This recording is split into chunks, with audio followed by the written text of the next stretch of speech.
If you're seeing me for the first time, my name is Ophelia Boma.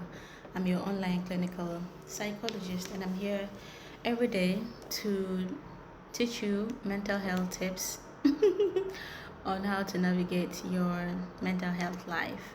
Okay, so this morning, I want us to discuss about hope, feeling tired but hopeful. Okay, so when we say tiredness, what does it mean? In psychological terms, it could be your nervous breakdown. Like when your nervous has been overused, is exhausted and overwhelmed. We could say that is tiredness. There could also be emotional exhaustion, more from your daily life, maybe caregiving, chronic stress, repeated disappointments, or cognitive load, worrying, thinking, and rumination, all of those ones. And lastly, I would say compassion fatigue or burnout. This is more about professionals, those who work with, who are in a helping profession, can also be very tired, or even parents, caregivers, all of these ones, you know. So when people say they are tired, doesn't mean they are weak. No, it doesn't mean they are weak. It actually means that they are worn out. Okay, it's like a doctor saying that I'm tired, but that doesn't make him or her weak. However, it is the nervous system response to what's been going on. Before you feel tired, you might have been very tired, but you were acting so strong and so tough. And so when you finally blurt out that I'm tired, it means you've gotten to your limit. Does being tired mean that you should give up? No, actually, it means you should take a rest. When you are tired, you take a rest. When you are tired, you relax. When you are tired, you give yourself the time to replenish the lost energy. Okay.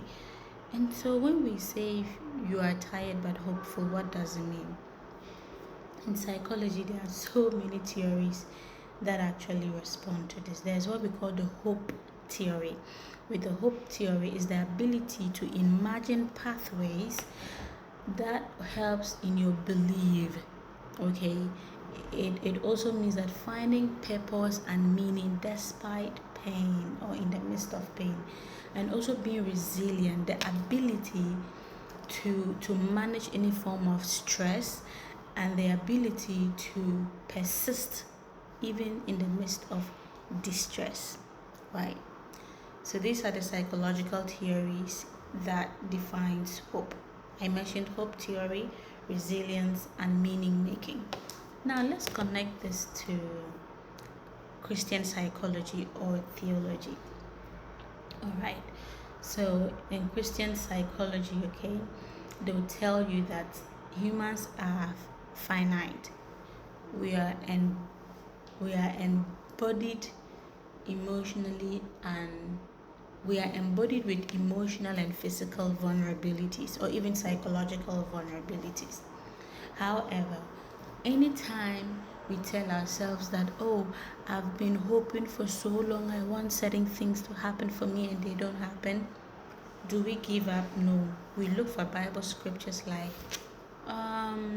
the spirit is willing but the flesh is weak. All right. We also, there are even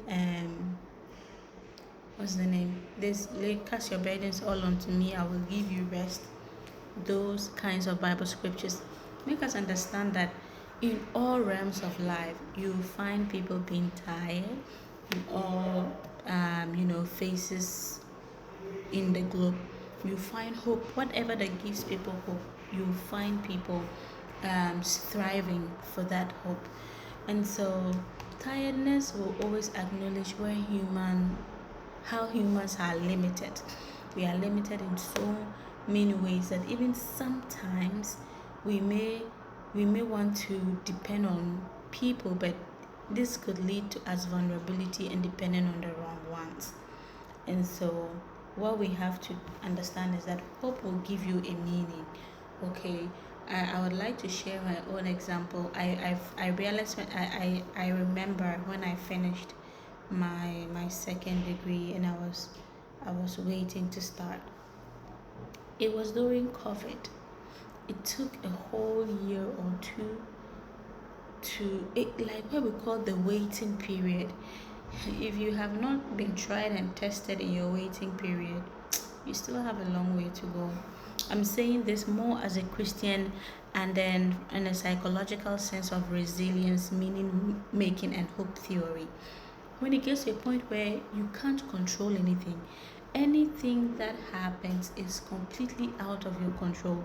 It's not about actions, it's not even about you calling out to people or maybe doing anything. Like, you literally just have to wait.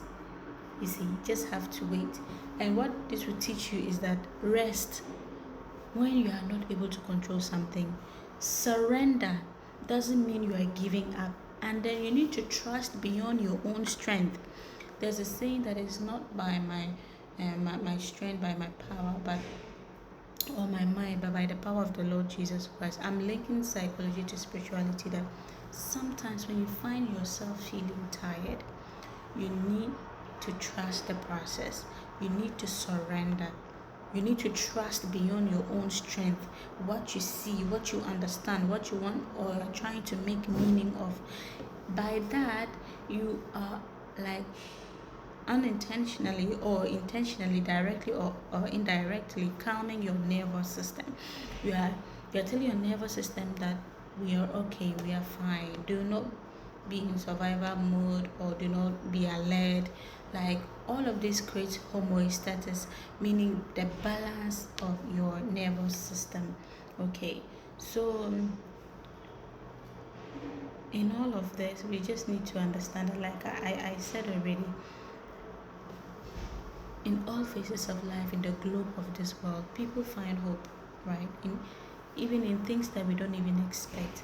But there are some questions that I want us to ask when you are feeling this way, very tired. You need to reflect on certain questions. Number one, I would say, what exactly are you tired of? What exactly are you tired of doing? Are you tired of hoping? Are you tired of fighting? Or what exactly are you tired of waiting for? All right, so you ask yourself, is it in doing, hoping, fighting, or waiting? What is making you tired? Number two, what is my hope attached to? Is my hope attached to a person, to an outcome, to my own growth, to my own spirituality or experiences? What is your hope tied to? So that finally, when you see it coming, you would, be grateful for it, because it's measured. Number three, what would rest look like if I stopped seeing it as giving up? Some people will feel that if they are giving themselves rest, it means they are giving up on themselves, or they are giving up in life, they are failures. No. But why does it look like if you are resting, you are giving up? You need to reflect on these things. What makes you feel so? And then if you finally find out what makes you feel so, then you need to ask for that question, what ways, okay, can I go about this? Number four, can hope be quiet? Can hope be slow? Can hope be not what we are expecting but still valid? Right? Sometimes some people feel that, oh, with hope you have to see testimonies, with hope you have to see miracles, people have to call you and say A or B or C, or people will have to accept you, or people will have, like, every day we wake up wanting signs. Like, you want to see signs that things are working for you. You want to see things that connect, that creates a meaning or an answer to what you are going through. But I'll say it's not always like that. All that I can say to you is that when you are feeling tired and hopeful, it means that there are pathways for you to find a balance, and that balance is true hope. Whether you understand what that means or not at that particular moment, it may just mean that you should rest and give it time. All right, I hope I have passed a message to you, and I believe that when you reflect on this, there may be some meaning to what you're going through, and may you find your purpose in life. Bye.